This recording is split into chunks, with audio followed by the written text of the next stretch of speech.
C'est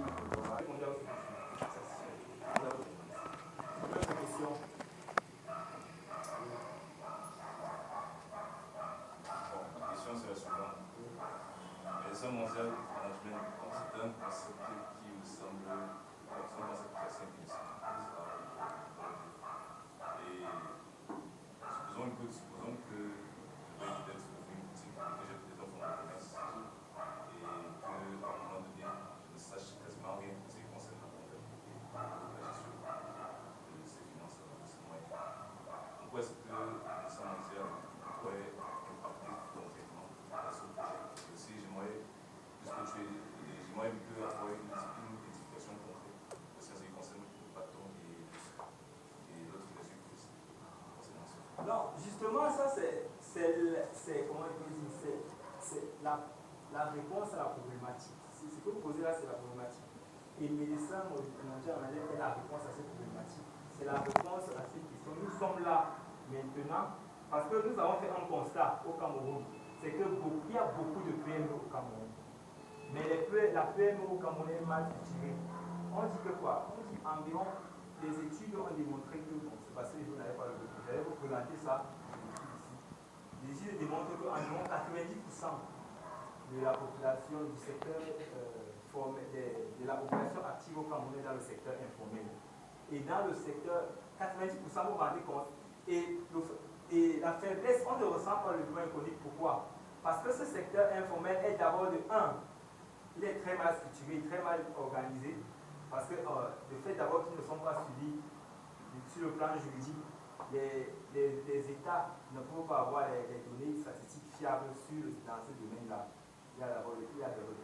Et le manque de financement de ces entreprises, de ces petites demandes, fait en sorte que les entreprises ne peuvent pas s'émanciper et du coup, on ne ressent pas vraiment au Cameroun on ne ressent pas le développement parce que plus de 90% de la population au Cameroun est dans le secteur informel.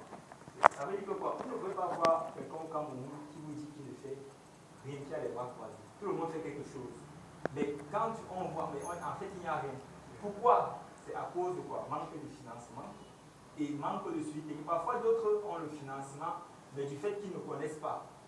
Ils ne connaissent pas les canons de base, ils ne respectent pas les canons de base de la gestion. Leurs entreprises ne prospèrent pas. Ils sont limités à un niveau. Et c'est ça qui empêche le développement. Pourtant, nous savons tous que le développement des pays, ça passe par les petites et moyennes entreprises. Ce n'est pas le gouvernement, ce ne sont pas les États. Ce n'est pas l'État qui va porter le développement. C'est les petites et moyennes entreprises, les petites boutiques-là que nous avons. C'est ça qui apporte le développement. C'est les petites coopératives, c'est les petites entreprises qui apportent le développement. C'est pour ça que nous avons créé le bureau d'études et Finance pour venir résoudre ce problème. Parce que nous voulons être l'intermédiaire entre les banques et les petites entreprises. Si possible, nous voulons même avoir un fonds. Si c'est possible, nous voulons avoir un fonds. Mais pour un début, nous allons commencer d'abord le volet technique, c'est-à-dire ce qui nous demande tout simplement, comment on dit, la matière grise, c'est-à-dire la documentation, les recherches sur Internet, pour pouvoir suivre les petits témoins de façon simple. Si nous avons la possibilité d'être accompagnés par une banque, nous allons maintenant faire monter les dossiers, présenter aux banques maintenant pour que les banques puissent financer les entreprises. Ça, c'est la première partie. Si nous avons encore la possibilité d'avoir un fonds, c'est encore mieux. Là, maintenant, c'est nous qui allons financer en posant les conditions. Donc, pour le moment, là, nous sommes en train de faire le suivi technique, purement technique. Donc, si vous avez votre outil, je crois que les problèmes. J'ai une question également. Là, je crois que on va parler d'économiste. Voilà. Voilà, c'est l'ingénieur économétricien. Dans statistique, pour ceux qui ne comprennent pas l'économie. Bon, j'ai écouté pas mal d'interventions déjà. Déjà, premièrement, est-ce que la structure se conforme à une société à recherche de capitaux ou bien alors à un appui technique? Parce Parce que selon que vous faites l'explication, on a l'impression que vous allez venir comme un investisseur dans les entreprises pour les booster financièrement par là. Parce que depuis que vous présentez, je perçois plus le volet financier. Je ne perçois pas encore le volet technique. Mais maintenant, donc ça c'est la première question. Quel est le but principal de expert finance consulting? Ça c'est la première question. Est-ce donner un appui technique ou alors un appui financier? Bon. Maintenant, la deuxième question, ça s'articule autour du captage du secteur informel. C'est vrai que plusieurs études ont relevé que à 90%, le secteur informel est un secteur très porteur, mais malheureusement qui n'est pas capté. Donc c'est vrai, vous êtes un économiste, vous maîtrisez très bien comment capter, c'est-à-dire les incitations, les spéculations économiques. Mais maintenant, comment est-ce que vous, puisque quoi qu'on dise, la banque des PME, vous connaissez ce sujet, la banque des PME a quand même mis sur place un système de gestion de telle sorte que les entreprises, les petites structures là, puissent retransmettre les informations statistiques au niveau, au niveau du PNB national. Au niveau du PNB national, question de savoir quel est le taux de croissance. Voilà.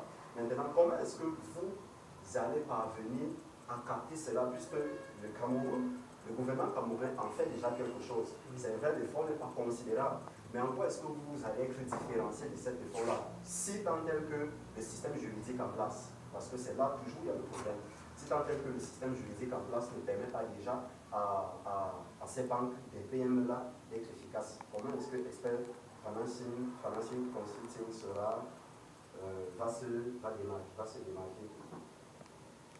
Voilà, donc je vais d'abord arrêter à ce niveau. Voilà. Bon, la première question, là, vous avez posé la question de savoir si nous sommes des financements ou la conflit technique. Je vais vous dire que nous faisons les deux. Nous faisons les deux. Donc, nous faisons, je vous ai dit que pour le départ, présentement, nous sommes en train de faire l'appui technique. C'est-à-dire que nous accompagnons les entrepreneurs dans la gestion de leurs petites entreprises. C'est ce que nous faisons présentement. Nous avons déjà au moins, je vous ai dit que nous avons au moins 3 entreprises. Nous avons l'alimentation nef, nous avons Aide Agro qui fait dans les jus naturels, et nous avons un supermarché qui fait, bon là c'est purement, c'est la simple comptabilité suivi par le programme Sage Sage. Ça c'est la. Et nous sommes en train de vouloir maintenant, la deuxième partie c'est le financement que nous voulons. Nous voulons avoir soit, comme je vous ai dit, nous allons entrer en partenariat avec une banque ou une microfinance. Pour faire quoi? Nous allons avoir une base de données des entreprises que nous allons choisir, faire des études. Nous allons monter le dossier avec un business plan. Maintenant, nous allons présenter à la banque que voici une entreprise qui a un business plan fiable, que vous pouvez financer. Parce que nous avons déjà fait des études et nous avons fait des projections sur peut-être 3 ans. Les financiers qui sont là à ça compagnie. Ça, c'est de 1. Nous pouvons aussi nous-mêmes avoir un fonds. Ça veut dire que nous pouvons avoir la capacité d'être soutenus par le privé. C'est-à-dire que quelqu'un peut décider de nous financer. C'est pour ça que nous allons monter le programme FFF, que j'ai appelé le dessin mondial marginal. Que ça, c'est la possibilité. C'est un programme que nous souhaitons présenter à la fois pour nous. Nous souhaitons même nous rapprocher auprès de la banque des PME, comme le gouvernement le fait déjà, pour travailler en partenariat. Parce que quoi? Voilà. D'où intervient, voilà maintenant, cela vient maintenant répondre à la deuxième question que vous avez posée par rapport à ce que le gouvernement fait déjà. Vous avez tout à l'heure dit que